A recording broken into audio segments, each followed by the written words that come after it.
me teach you how to use the crayon wash technique for card making. You're going to use your favorite embossing folder. I'm using the Distress Tile. It is a 3D folder. This technique will work with any embossing folder. You're going to want to make sure you protect your work surface. You're going to open up the embossing folder and you're going to work on the side with the logo. You're going to take a piece of basic white or neutral cardstock and you're going to place it inside. Depending on the size background you're working on, you're going to want to cut this piece of cardstock a little bigger than what you're typically going to need. Take a white crayon from the kids box.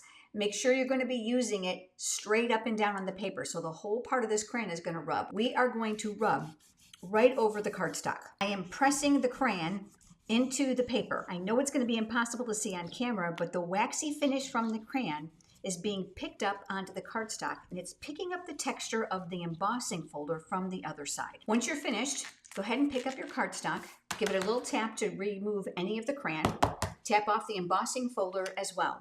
Choose an ink color of your choice. I have Pretty Peacock. Using a damp water painter, I'm going to get this a little bit wet so it's a little bit watered down. And then all you're going to do is you're going to brush on the color.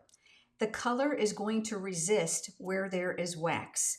This is not meant to look perfect. It's supposed to look vintagey and old. So if you have areas that are darker and areas that are lighter, all the better. Remember, the trick here is to make sure you cut your cardstock bigger than what you're going to need. This is not watercolor paper, so it's important that you don't oversaturate it so the paper does not pill.